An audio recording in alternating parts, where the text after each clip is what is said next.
नमस्कार। सवाल आज का देख रहे हैं आप सब। मैं हूं आपके साथ साहिल केरनी। पानी जिसे जीवन कहा जाता है, लेकिन जब यही पानी राजनीति, कूटनीति और सुरक्षा का सबसे बड़ा हथियार बन जाए तब हालात कितने गंभीर हो सकते हैं।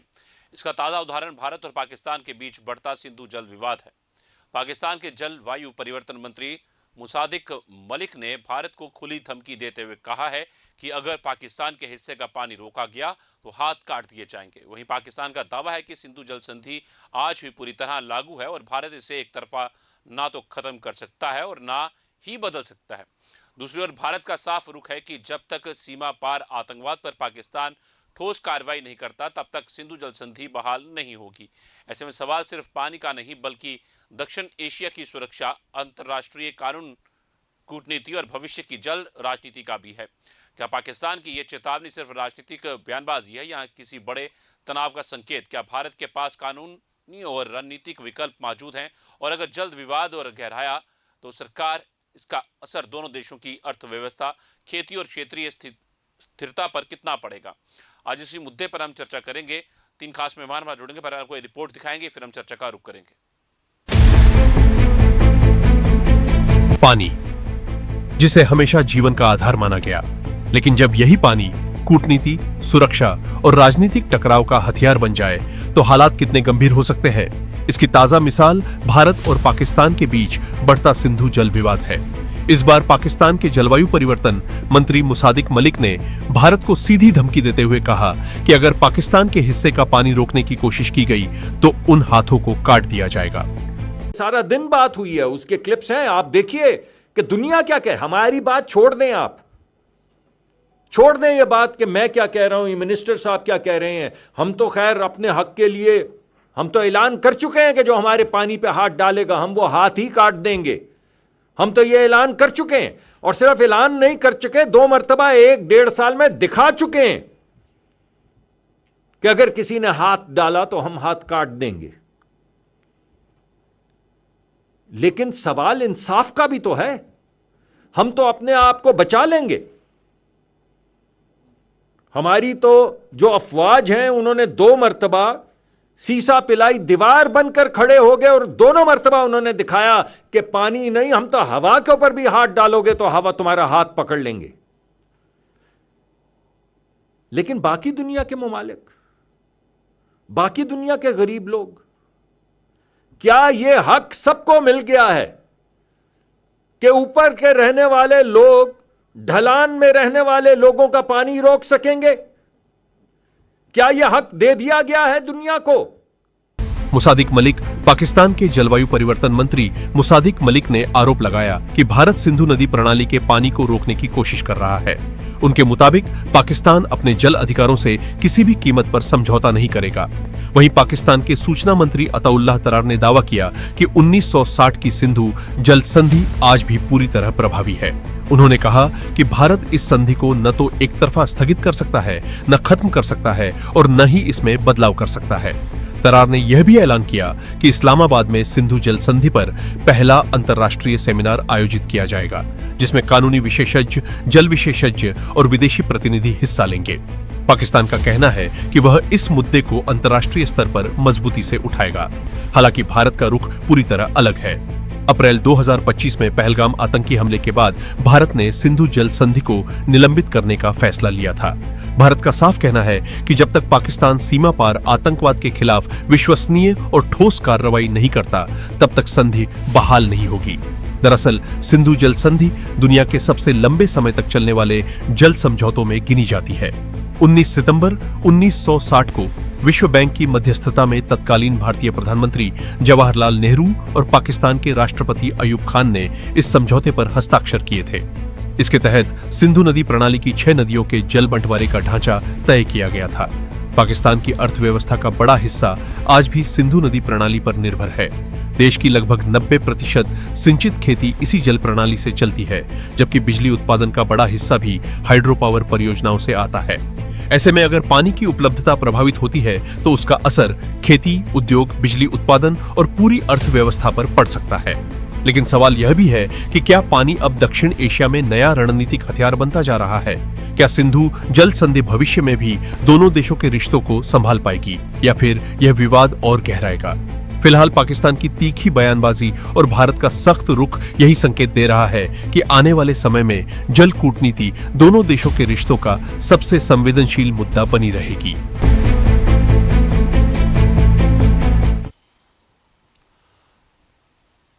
चलिए रुक करते हैं हम चर्चा का। 3 खास मेहमान हमारे साथ जुड़ चुके हैं और उनसे हम चर्चा को आगे बढ़ाएंगे। भाजपा से हमारे साथ हैं डॉक्टर अव्वल मलिक, सर धन्यवाद शुक्रिया समय देने के लिए। कांग्रेस से हमारे साथ हैं सोहित शर्मा, सर धन्यवाद शुक्रिया समय देने के लिए। और डॉक्टर राम श्रीवास्तव हमारे साथ हैं फॉरेन एक्सपर्ट, सर धन्यवाद शुक्रिया समय देने के लिए। तो शुरुआत में डॉक्टर राम श्रीवास्तव सर से करूंगा। सर, जिस तरह की अब धमकियां सामने आ रही हैं, इनको आप किस तरीके से देखते हैं? हम अक्सर इसको बहुत बार इस पर चर्चा कर चुके हैं, इस संधि के ऊपर खास तौर पर, और पाकिस्तान रोज नया शगुफा जो है वो छोड़ देता है। निश्चित रूप से पाकिस्तान का काम ही है नया शगुफा छोड़ना और ढूंढूडी बजाना और पूरी तरह से दुनिया में बताना कि भारत में जो है ये है वो है, कश्मीर में इतना अत्याचार हो रहा है, लेकिन वो अपने गिराहबान में नहीं देखता है। अब रहा सवाल ये है कि सिंधु जल समझौता अपने आप में बहुत गलत है। वो तो एक ऐतिहासिक भूल थी भारत की, जो सिंधु समझौता किया था, जिसका 80% पानी पाकिस्तान को जा रहा है, 20% हमारे देश में उपयोग में आ रहा है। और उसमें भी क्या हो रहा है, 80% में से लगभग 78% पानी जो है समुद्र में जाकर मिल रहा है, उसका उपयोग नहीं कर पाते, ना तो बांध बना पाए ना नहरें बना पाए। पीने के लिए जितना हो जाता है। और जहाँ बांध बने हुए हैं 3 नदियों पर, उनका जो बिजली पैदा होती है वो सब की सब चाइनीज कंपनियों को चली जा रही है, जो वहाँ पर कोयला खोद रहे हैं, वहाँ पर तांबा निकाल रहे हैं, यूरेनियम निकाल रहे हैं, सोने की खदानों में भी काम हो गया। जो चाइना पाकिस्तान इकोनॉमिक कॉरिडोर बना है, उसका मकसद ये है, चाइनीज बस्तियां बन रही है, उनको बिजली जा रही है, और कराची अंधेरे में पड़ा रहता है, पूरा सिंध अंधेरे में पड़ा रहता है। बिजली की समस्या पाकिस्तान की सबसे बड़ी समस्या है, लेकिन उससे ही बड़ी समस्या पीने के पानी की समस्या है, खेती के पानी की समस्या है। और अल नीनो का साल होने से वहाँ अब सूखा पड़ने वाला है, ये पूरी दुनिया जानती है। और यही एक कारण है कि वो बिलबिला रहे हैं। उसके पहले कि वो भारत के ऊपर आंखें तरेरना बंद करें, उससे पहले तो ये है कि वो अपनी जनता को पहले पेट भर रोटी तो दे। आज उनकी दुनिया में साख क्या हो गई है, जो महरंग बलोच को वहां पर उन्होंने गिरफ्तार करके और जो शांतिपूर्ण आंदोलन चला रही थी बलूचिस्तान में, उसके लिए अब जो है शांति के पुरस्कार के लिए, नोबेल पुरस्कार के लिए नामांकित कर दिया गया है। तो निश्चित रूप से पाकिस्तान के लिए बहुत बड़ा धब्बा है कि ना तो बलूचिस्तान में जनता को वो खाने पीने की चीजें मुहैया करा पा रहे हैं, न जीवन की आवश्यक जो चीजें होती है वो होती है। सबसे आश्चर्य की चीज ये, पूरी दुनिया से पोलियो नष्ट हो चुका है, सिर्फ पाकिस्तान में जिंदा है।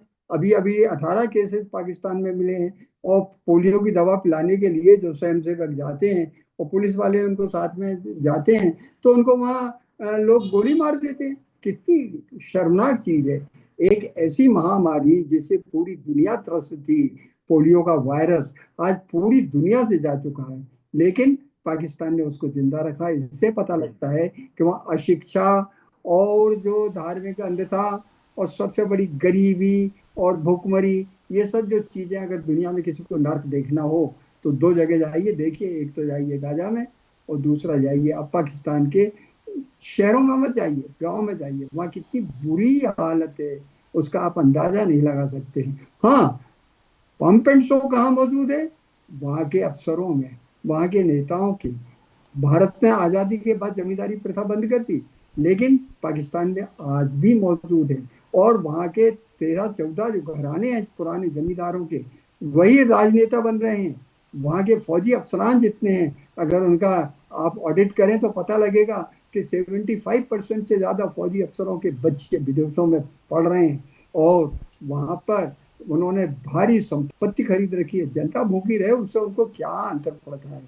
तो पहले तो वो अपने राजनीतिक व्यवस्था देखें, स्थिरता देखें, लोकतांत्रिक कीमतें क्या होती हैं, देश आगे कैसे बढ़ता है, भारत से सीखें, और इसके बाद कुछ बोले तो समझ में आता है। मानव अधिकार की रिपोर्ट अगर सही मान ली जाए जो संयुक्त राष्ट्र संघ में है, तो आज की तारीख में 70% से ज़्यादा लोग वहाँ अनपढ़ हैं, और करीब 40% तो अंगूठा छाप है, उनको अपना सिग्नेचर करना भी नहीं आते हैं। तो वहाँ जो कुछ भी है आतंकवादियों के कब्जे में है। उन्होंने आतंकवादियों को पैदा किए है, आतंकवादियों को पाला है, पोसा है और दुनिया में भेज रहे हैं। और यही एक कारण है कि अभी जब वो शोएब अख्तर के भाई की डेथ हुई थी ना, तो जी उसके जनाजे में जितने लोग थे वो कौन थे? लश्कर तोयबा के जो बड़े बड़े कमांडर थे वो मौजूद थे, जो प्रमाण पूरी दुनिया में मौजूद है। ना केवल इतना, अभी जो है वहां पर इस तरह की गैंगवार चल रही है। वो गैंगवार कैसी चल रही है कि डिफरेंट आतंकवादी ग्रुप आपस में लड़ रहे हैं, अपने वर्चस्व के लिए मार रहे हैं। अभी अभी 4 दिन पहले 3 बड़े करीबी कमांडरों को गोली से अज्ञात लोगों ने उड़ा दिया, जी जी रहस्यमय ढंग से मौतें हो गई हैं। और वो दोष किस पर मर रहे हैं? भारत पर। उनको तो एक ही चीज दिखती है, भारत भारत भारत। और जो कुछ भी उनके यहाँ की कमजोरियां हैं, गरीबी अगर है, अशिक्षा अगर है, लूटपाट हो रही है, वहां पर अगर सिपाहियों को मारा जा रहा है, जी जवानों को मारा जा रहा है, कौन मरवा रहा है? भारत। अरे ये उनका एक रटा हुआ होता है और इसमें कोई सत्यता नहीं है। वो देश बिल्कुल। अपने गृह युद्ध में आ चुका है और शीघ्र ही आपको पता लग जाएगा, दिवालिया तो हो ही चुका है। और गृह युद्ध होने के बाद उसका क्या सत्यानाश होगा। उधर से अफगानिस्तान वाले पीट रहे हैं, बलूच पीट रहे हैं, और अब पंजाब में भी लूटपाट चालू हो चुकी है। जी साहिल जी। ठीक है सर, मैं करता हूँ रुक, दोबारा मैं सोई जी का रुक लूंगा। सर, जल सिंधु किस तरह देखते हैं आप इस संधि को, और जो बातें पाकिस्तान के द्वारा आज भी कही जा रही हैं, इस पे कांग्रेस का क्या रुख है?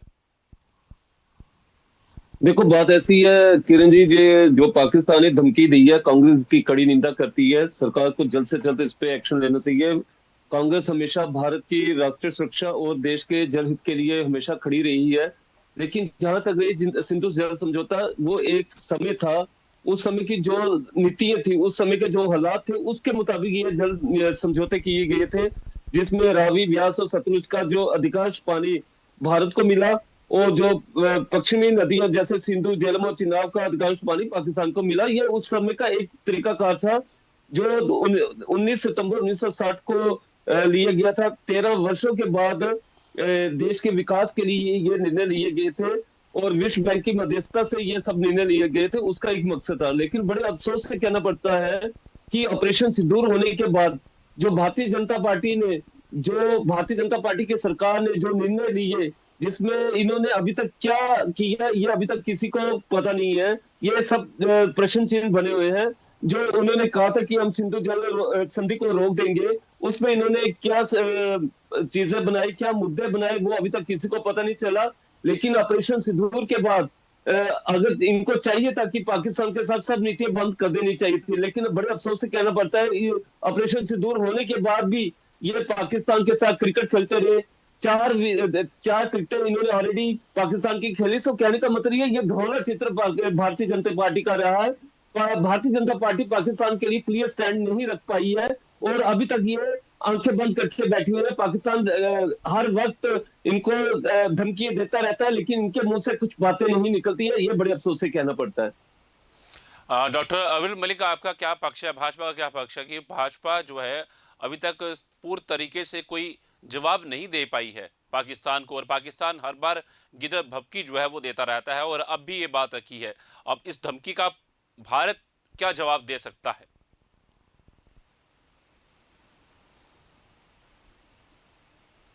जी, देखिए, जहां तक विषय एक तरीके से पाकिस्तान का, तो पाकिस्तान को मुंहतोड़ जवाब मिला। चाहे ऑपरेशन सिंदूर का विषय हो, एयर स्ट्राइक का विषय हो, सर्जिकल स्ट्राइक का विषय हो, वो तो पाकिस्तान तो चाहता था कि जम्मू कश्मीर में कभी अमन चैन ना हो, शांति ना हो, पीस कायम ना हो। आज जम्मू कश्मीर राज्य के भीतर पूर्ण रूप से शांति है। और जहां तक विषय एक तरीके से जम्मू कश्मीर का 370-35 से भी हटा, और उसके पश्चात अगर देखा जाए पत्थरबाजी भी समाप्त हुई। और उसके साथ साथ अगर बात कर जाए विशेष रूप से पाकिस्तान की, तो पाकिस्तान को मुंहतोड़ जवाब मिला। घर में घुस के मारने का काम हमारे द्वारा पूर्ण रूप से किया गया। और जहां तक विषय हमारे स्टैंड का, हमारा स्टैंड स्पष्ट है कि किसी भी प्रकार से मित्रता और आतंकवाद, दोस्ती और आतंकवाद, वार्ता और आतंकवाद एक साथ नहीं चल सकते। हमारा स्पष्ट रूप से मानना है, अगर वो कहते हैं मित्रता, अगर वो कहते हैं शांति, अगर वो कहते हैं भाईचारे की बात, अगर वो कहते हैं अच्छे संबंध रखने की बात, अगर वो कहते हैं कि संधि को बरकरार करने की बात, अगर वो कहते हैं सारे समझौतों को इंप्लीमेंट करने की बात, तो वो और आतंकवाद दोनों एक साथ किसी रूप में नहीं चल सकते। टेबल पे वार्ता भी करें और उसके बाद आतंकवाद को भी बढ़ावा दें, हमारे जो सैनिक हैं उन पे भी हमला करने का प्रयास करें, हमारे जो सिविलियंस हैं उन पे भी अटैक करने का प्रयास करें, और उसके साथ साथ जहां तक विषय है घुसपैठ कराने का काम करें, लॉन्च पैड्स बनवाने का काम करें, आतंकवादियों को ट्रेनिंग दे के भारत सप्लाई करने का प्रयास करें। तो ये सारी चीजें एक साथ नहीं चल सकती। हमारा तो स्पष्ट स्टैंड है और किसी रूप में आतंकवाद और वार्ता, टेररिज्म और एक तरीके से जो वार्ता है वो एक साथ नहीं चलती है, ना चल सकती है। हमारा इस चीज को लेकर स्पष्ट मानना है और ऐसे मुल्क को मुंहतोड़ जवाब हर प्रकार से दिया जाना आवश्यक है, चाहे वो इकोनॉमिकली हो, इकोनॉमिकल कंडीशन पूर्ण रूप से उसकी जो रीढ़ की हड्डी है वो तोड़कर देने की एक तरीके से बात हो, या फिर मुंहतोड़ जवाब घर में घुस के मारने का विषय हो। तो हर प्रकार से भारत सरकार पूर्ण रूप से सजग है, मजबूत है। हमारा हर भारतीय एक है। हम एक भारतीय के रूप में स्पष्ट रूप से अपने देश की रक्षा, देश की सुरक्षा हमारे लिए सर्वोपरि है और किसी प्रकार से राष्ट्रीय हित के साथ, राष्ट्र सर्वोपरि के साथ समझौता नहीं होगा, ना होने दिया जाएगा। सर, आपने बातें काफी अहम रखी हैं, पर कांग्रेस का साफ आरोप है कि भाजपा का स्टैंड अब तक क्लियर नहीं हो पाया है। अब चाहे ऑपरेशन सिंदूर 2.2 की ऑपरेशन सिंदूर की बात हो। नहीं, स्टैंड स्पष्ट तो है। डीजीएमओ लेवल पे भी स्पष्ट समय समय पे उस समय भी होता रहा जब मुंहतोड़ जवाब दिया जा रहा था, सैन्य कार्रवाई हो रही थी और उसके पश्चात अरे भी एक तरफ आप मुंह तोड़ जवाब दे रहे थे, एक तरफ आप मुंह तोड़ जवाब दे, दूसरी तरफ आप क्रिकेट खेल रहे थे पाकिस्तान के साथ, उसको आप भूल गए।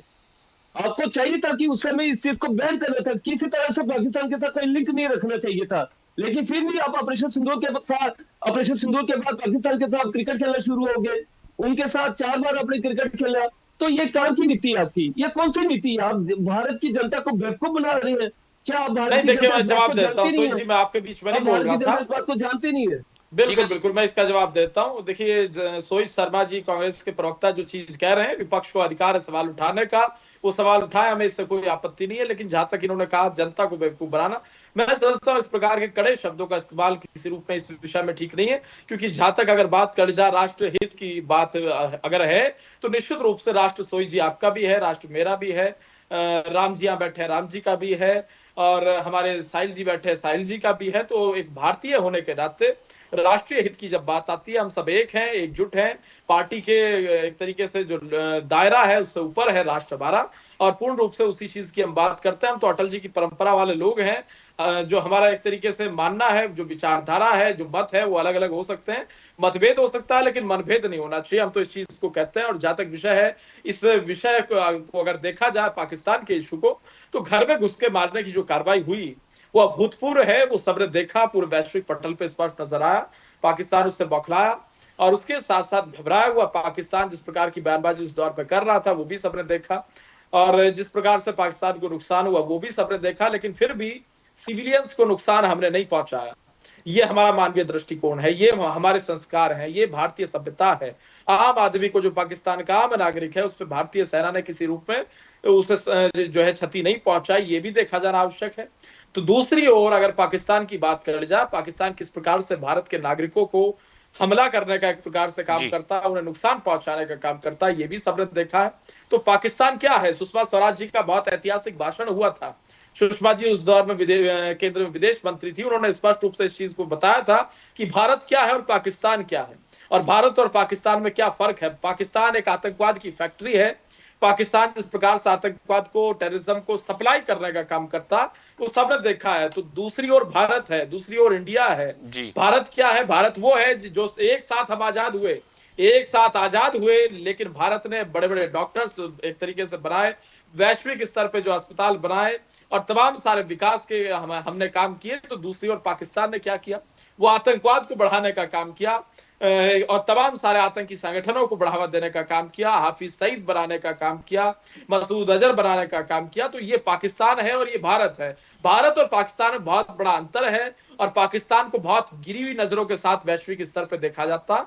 और ये हमारी कामयाबी है। 2014 में हमारी सरकार बनी, 19 में सरकार बनी, 24 में सरकार बनी, और माननीय मोदी जी के नेतृत्व में अंतर्राष्ट्रीय स्तर पे जो विषय है अपना वो स्पष्ट मजबूती से रखा गया और स्थिति स्पष्ट वैश्विक स्तर पे की गई कि भाई भारत का क्या स्टैंड है और भारत को पाकिस्तान किस प्रकार से प्रताड़ित करने का प्रयास और षड्यंत्र करता है, भारत के नागरिकों पे हमला कराता, आतंकी विस्फोट कराता, आतंकी हमले कराता है, आतंकवादी सप्लाई करने का काम जी करता है। तो ये चीज सबने देखी, उसके बाद वैश्विक पटल पे नजरों में पाकिस्तान गिरा है, ये भी एक फैक्ट है। जी साहिब जी। ठीक है सर, करता रुकमा डॉक्टर राम श्रीवास्तव का मैं रुक करना चाहूंगा। सर, आप इस संधि को पूरी तरीके से किस तरह देखते हैं? जब ये साइन की गई थी तब का दौर और आज के दौर में बहुत फर्क है, और पाकिस्तान की हर बार ये बात कहना और किधर भभकी देना और पक्ष विपक्ष जिस तरीके से इन चीजों को लेकर चलता है, इन सब चीजों को जोड़ के आप किस तरह देखते हैं? ये कूटनीति हमारी विफल बताई जाती है, ये कितनी मजबूत है? ये जो हमारे विपक्षी लोग हैं ना भारत के, आज की तारीख में कूटनीति को कूट कूट कर कोस रहे हैं। वो चाहते हैं पूरी तरह से फैल सिद्ध कर दें, लेकिन वो ये भूल जाते हैं वो जो कुछ बोल रहे हैं उसमें जॉर्ज सोरेस का स्टेटमेंट कितना है, और वो जो कुछ भी बोलते हैं वो पाकिस्तान की हेडलाइन बन जाती है। वहाँ का टीवी, वहाँ का सोशल मीडिया, वहाँ का जो रेडियो है, वो सब जो है चीख चीख कर ये बातें बताते हैं। अब मैं एक छोटा सा उदाहरण देता हूँ। आज की तारीख में हम मानते हैं कि चाइना हमारा सबसे बड़ा दुश्मन है। क्यों? कि 1962 में उसने जो हम पर हमला किया था, हमारी जमीन उसने कब्जे में कर ली थी, और हमारे नेता कहते हैं अगर मैं प्रधानमंत्री होता तो 15 मिनट के अंदर 100 किलोमीटर चीन को भगा देता। अरे भाई, बस तो इसी तो समझो, मुंह में जो आए बोलने से कोई राजनीति थोड़ी चलती है। अब राजनीति का स्तर इतना गिर गया है कि जब जाना माना दुश्मन है, फिर उसके साथ बैठकर राजीव गांधी फाउंडेशन के लिए आप चंदा क्यों वसूल करते हैं? दुश्मन से पैसा लेते हैं। आप देशद्रोही बन रहे हैं जनता की नजरों में। मैं एक निष्पक्ष नागरिक होने के नाते कह रहा हूं कि आज की तारीख में जो हमारे कुछ नेता कह रहे हैं कि साल भर के अंदर मोदी की सरकार गिर जाएगी, हम उसको गिरा के बताएंगे। और किस तरह से जैन जी को भड़काने की कोशिश कर रहे हैं। अभी जो 7 पाकिस्तानी हैंडलर पकड़ में आए, गिरफ्तार हुए हैं, उनके पास क्या निकला है? उनके पास करीब करीब 1000 से ज्यादा वो वीडियो निकले हैं जो धार्मिक कट्टरता और देश में दुश्मनी और दंगा फैलाने के काम में आते हैं। ये तो हमारी सतर्क एजेंसीज हैं जिन्होंने उसको पकड़ लिया। निश्चित रूप से अगर इनके असली दोषी कोई है, जॉर्ज सोरेस के सहयोगी जो विदेशों में जाकर देश के दुश्मनों की आवाज मिलाते हैं और कहते हैं संविधान खतरे में, अरे भाई, आप इस तरह का अगर एटीट्यूड रखेंगे तो अगले 100 साल भी आप कभी गद्दी पर काबिज नहीं होंगे। जनता के कल्याण की बात देखिए, देश के प्रगति की बात सोचिए। सिर्फ एकमात्र अपना पारिवारिक हक समझकर और प्रधानमंत्री की कुर्सी पर आंखें गड़ाकर देखने से राष्ट्र नहीं चलता है। राष्ट्र के लिए आपको जमीन पर उतरना पड़ेगा, लोगों की कठिनाई समझना पड़ेगी, देश किस गति से विकास कर रहा है उसमें सहयोग देना पड़ेगा। विदेश नीति को समझने के लिए आपके ने आज तक क्या किया? जब भी हमने पाकिस्तान के साथ कुछ काम किया, आप उसका प्रमाण मांग रहे थे। क्या आपको हवाई जहाज में बांधकर वहां भेज देते जहां हमने बम गिराए? आपको शर्म आना चाहिए। ये काम सिर्फ दूसरा अगर कोई देश होता तो निश्चित मानिए देशद्रोही के अपराध में आपको अंदर बंद कर दिया जाता। ये भारत की विशेषता है कि हम आपके राष्ट्रद्रोह के जो कदम है, केवल एक पार्टी नहीं है, दूसरी पार्टियां भी इस कुर्सी के मद में इस तरह से देश के विरोध में काम कर रही है और जनता बहुत बारीकी से देख रही है। वो सब समझती है, भारत की जनता इतनी समझती है। यही कारण है कि आप निश्चित मानिएगा कि निकट भविष्य में ये कितने भी हाथ पैर पकड़ लें, जब तक राष्ट्र हित में ये नहीं सोचेंगे, इनका भविष्य अंधकार में ही रहेगा। जब तक ये जॉर्ज सोरेस के कब्जे में बने रहेंगे, इनका दिमाग वहां गिरवी रख देंगे, तब तक कुछ नहीं होगा। जहां तक हमारी सिंधु समझौते का सवाल है, वो अपने आप में गलत था। तब से लेकर अब तक नदियों ने रास्ते बदल लिए हैं, जल की वितरण व्यवस्था बदल चुकी है। आज की तारीख में तो मेरे विचार में तो सिंधु समझौता एकदम रद्द कर देना चाहिए, जिससे उनकी अकल ठिकाने आ जाए और सोचने समझने को मजबूर हो जाएं। विकास के लिए क्या आवश्यक है? विकास के लिए धौंस देना, हाथ काटना, खून बहाना, ये बातें बहुत पुरानी हो गई। जिन जिन ने भी भारत में खून बहाने की कोशिश की, उनकी सल्तनतें नष्ट हो गई। आज भाई ईरान में क्या हो रहा है? कितने लोग मर गए? गाजा बिल्कुल। में क्या हो रहा है? कितने लोग मर गए? 73,000 लोग तो मर चुके हैं। क्यों मरे हैं? जरा सी भूल के कारण। कौन सी भूल? उन्होंने हमास को उत्साहित किया सिर्फ एक अंधविश्वास के ऊपर कि इस दुनिया में यहूदियों को रहने का अधिकार नहीं है। भाई किसने कह दिया आपसे? आपके कौन से ग्रंथ में लिखा हुआ है? शरीयत में मैंने तो कहीं नहीं पढ़ा। मैं तो स्वयं पाकिस्तान जा चुका हूँ और देख कर आया हूँ, वहाँ इंटरनेशनल कॉन्फ्रेंसेज में मैंने भाग लिया है। ये सिर्फ राजनीतिक ख्वाहिश और जनता को लूट कर अपना पेट भर कर विदेशों में धन संपत्ति करने की राजनीति जो पाकिस्तान में है, उससे बचिएगा, उसको समझिएगा, देखिएगा, उसको उजागर कीजिए और राष्ट्रहित में सोचिए, समझिए, अन्यथा आपका भविष्य, राजनीतिक भविष्य पूरी तरह अंधकार में है और रहेगा। सोई शर्मा जी, मैं आपका रुख करता हूं। क्या भविष्य है कांग्रेस का आने वाले समय के अंदर? क्या अपनी नीतियां बदली जाएंगी? क्या विपक्ष राष्ट्रीय सुरक्षा पर सरकार के साथ है? आगे भारत को क्या रणनीति अपनानी चाहिए? साहिल जी, बात ऐसी है, डॉक्टर राम श्रीवास्तव हमारे सीनियर हैं, हमारे मोजिज हैं, इनको कांग्रेस से बहुत प्यार है। ये तो सामने सामने दिखाई देता है कि किस तरह से ये भारतीय जनता पार्टी की तरफ से भी अपना रुख रखते हैं और राष्ट्रीय सुरक्षा के साथ भी अपना रुख रखते हैं। लेकिन मैं इनको एक बात जरूर बताना चाहता हूँ, अगर आप कांग्रेस को देखते हैं तो दूसरी तरफ आप भारतीय जनता पार्टी को तो देखिए। पार्लियामेंट में 28 जुलाई 2025 को राजनाथ सिंह जी कहते हैं कि ऑपरेशन सिंदूर में एक भी जवान शहीद नहीं हुआ, और साल के बाद पता चलता है कि हमारे 6 जवान शहीद हुए, और जिनको अशोक चक्र क्या कुछ नहीं उन लोगों को, शहीदों को मिला। इसमें आप चुप बैठे रहे। फिर आप 1962 की चाइना की लड़ाई पे चले गए, लेकिन आप चाइना की वो 2020 की गलवान की लड़ाई भूल गए जिसमें हमारे 20 जवान शहीद हो गए। एक तरफ है हमारे चाइना ने 20 जवानों को शहीद किया, लेकिन दूसरी तरफ है हमारे मोदी जी चाइना के साथ अभी भी दोस्ती रखते हैं। अभी भी चाइना का माल भारत में बिक रहा है, अभी भी चाइना का माल एक पे पाबंदी नहीं लगी है। तो ये दोहरा चित्र राम श्रीवास्तव जी रखते हैं। ये दोहरा चित्र नहीं रखना चाहिए, ये दोहरा चित्र नहीं रखना चाहिए। सो कहने का मतलब हमेशा कांग्रेस हमेशा स्टैंड रखती है, कांग्रेस हमेशा भारत की सुरक्षा के साथ खड़ी है, और कांग्रेस वो पार्टी है जिसने पाकिस्तान को अलग किया, जिसने एक बांग्लादेश बना के रख दिया। सो आप लोग वन साइड लोग मत देखिए, आप लोगों को भारतीय जनता पार्टी पे भी उंगली उठानी चाहिए कि जब ऑपरेशन सिंदूर हुआ, जो आप कहते थे बीओजे के वापस को लेकर आएंगे, तो वहां पर ये आंखें बंद करके क्यों बैठ के और ये चुपचाप क्यों बैठ गए? कांग्रेस में ले सकते हैं सर वो।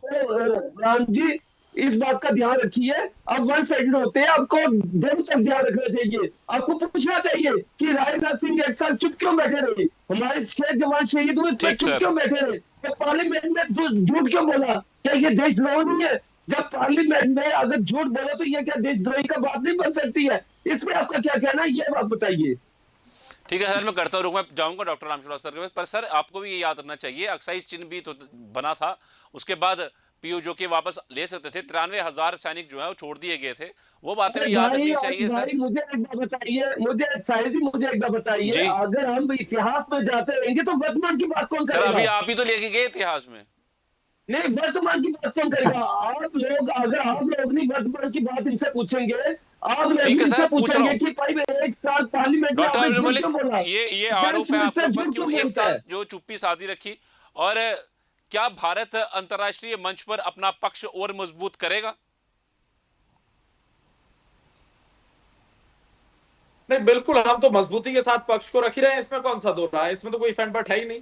नंबर 1। नंबर 2, सोई जी जो यहाँ मौजूद हैं, सोई जी इन शब्दों का जो प्रयोग कर रहे हैं, जो चयन कर रहे हैं, विशेषकर मैं समझता हूँ ये पूर्ण रूप से एक पैनिक क्रिएट हो, जनता को भ्रमित किया जाए, इस प्रकार की बात विपक्ष के द्वारा की जा रही है। इसका क्योंकि कोई तथ्य नहीं है, और अगर इनके पास कोई तथ्य होता तो इस चीज को मैं ना कह रहा होता, क्योंकि हम तो इस पक्ष के लोग हैं। माननीय प्रधानमंत्री मोदी जी स्पष्ट कहते हैं विपक्ष को आलोचना करने का अधिकार है, और विपक्ष आलोचना करे, हम सुनने को तैयार हैं, समझने को तैयार हैं, जवाब देने को तैयार हैं। विपक्ष का अधिकार है सवाल उठाने का और आलोचना करने का, यही स्वस्थ लोकतांत्रिक प्रणाली है, इसमें हम विश्वास रखते हैं। और अगर विपक्ष आलोचना करता है तो स्वागत है, लेकिन फैक्ट्स एंड फिगर्स और एविडेंस के आधार पर आलोचना करे, बगैर किसी तथ्य के आधार पर बेसलेस अगर आलोचना की जा रही है तो केवल वो स्वार्थ सिद्धि का एक माध्यम है, राजनीति करने का एक माध्यम है, जनता को भ्रमाने का एक माध्यम है, जनता को भ्रमित करने का एक माध्यम है, कुछ पब्लिसिटी हासिल करने का एक माध्यम है। और जनता के मध्य में चर्चा बने रहने का केवल मैं एक माध्यम समझता हूं जो विपक्ष के द्वारा वर्तमान में किया जा रहा है। क्योंकि अगर इन्हें इस प्रकार के शब्दों का चयन करना है तो इन्हें सोचना चाहिए कि सेना की बात हो रही है, यहाँ केंद्र सरकार की बात हो रही है, यहाँ भारत की बात हो रही है, यहाँ राष्ट्रीय सुरक्षा से संबंधित चर्चा हो रही है, राष्ट्रीय सुरक्षा की बात हो रही है, राष्ट्र सर्वोपरि की भावना की बात हो रही है। एक जी भारतीय के नाते अगर आप बैठे हैं, आप उस पर विषय रख रहे हैं या आलोचना कर रहे हैं तो करें, लेकिन सवाल ये है कि हमने तो मुंहतोड़ जवाब दिया, पाकिस्तान में घुस के मारने का काम किया और ये अभूतपूर्व है। विपक्ष को भी इसकी एक तरीके से प्रशंसा करनी चाहिए, बढ़िया बताना चाहिए। मैं समझता हूँ ये बहुत आवश्यक है और ये पूर्ण रूप से समय की मांग है। ठीक है डॉक्टर राम श्रीवास्तव साहब, आपको क्लोजिंग कमेंट चाहिए मुझे। क्लोजिंग कमेंट तो यही है कि मैं ईश्वर से प्रार्थना करूंगा कि विपक्ष की पार्टीज को जो है सद्बुद्धि दे, राष्ट्र हित में सोचें, अपने स्वार्थ के हित में ना सोचें।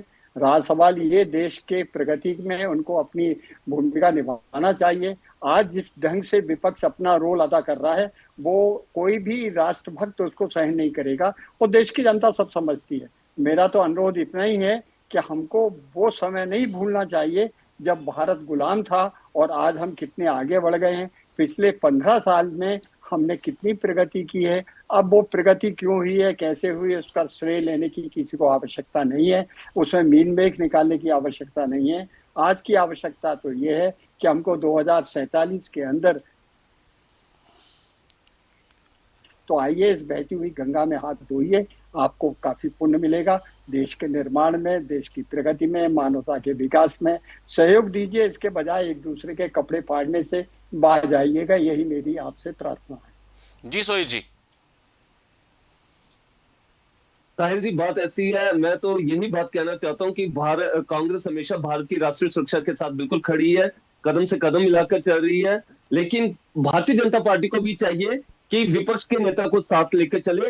लेकिन बड़े दुख से कहना पड़ता है, खासकर मैं राम श्रीवास्तव जी को भी एक बात जरूर कहना चाहता हूं कि अब वन साइडेड होकर मत देखिए, वर्तमान में देखिए कि वर्तमान में क्या हालात बने हैं और वर्तमान को मद्देनजर रखते हुए आपको भी चाहिए कि आपको उन चीजों पर बात पर खड़े बोलना चाहिए। चाहे अयोध्या का मसला हो, चाहे और बातें हो, इस पर आपको भी चर्चा करनी चाहिए और लोगों को पता चलना चाहिए कि राम श्रीवास्तव जी वन साइडेड नहीं है, दो सबको ठीक साथ सर, लेके चलने वाले लोग हैं। यही कहना चाहता हूँ। ठीक है सर, धन्यवाद आपका हमारे साथ जुड़ने के लिए। डॉक्टर राम श्रीवास्तव सर आपका धन्यवाद, शुक्रिया समय देने के लिए। सोहित शर्मा सर आपका धन्यवाद, शुक्रिया समय देने के लिए, हमें बहुत बहुत शुक्रिया आपका। तो साफ है कि भारत और पाकिस्तान के बीच ये विवाद अब सिर्फ सीमाओं तक सीमित नहीं रहा, बल्कि पानी भी राजनीतिक और कूटनीतिक संघर्ष का अहम मोर्चा बन चुका है। एक तरफ पाकिस्तान अंतर्राष्ट्रीय कानून का हवाला देकर दबाव बनाने की कोशिश कर रहा है, तो दूसरी ओर भारत आतंकवाद के खिलाफ अपनी सुरक्षा नीति को प्राथमिकता दे रहा है। आने वाले दिनों में यह मामला सिर्फ दोनों देशों के रिश्तों को नहीं बल्कि पूरे दक्षिण एशिया की स्थिरता को प्रभावित कर सकता है। अब सबसे बड़ा सवाल यही है कि क्या समाधान संवाद से निकलेगा या टकराव और गहरा होगा। सवाल आज का में इतना ही, मुझे दीजिए इजाजत। भारत न्यूज़ पे खबरों का सिलसिला यूं चलता रहेगा। नमस्कार।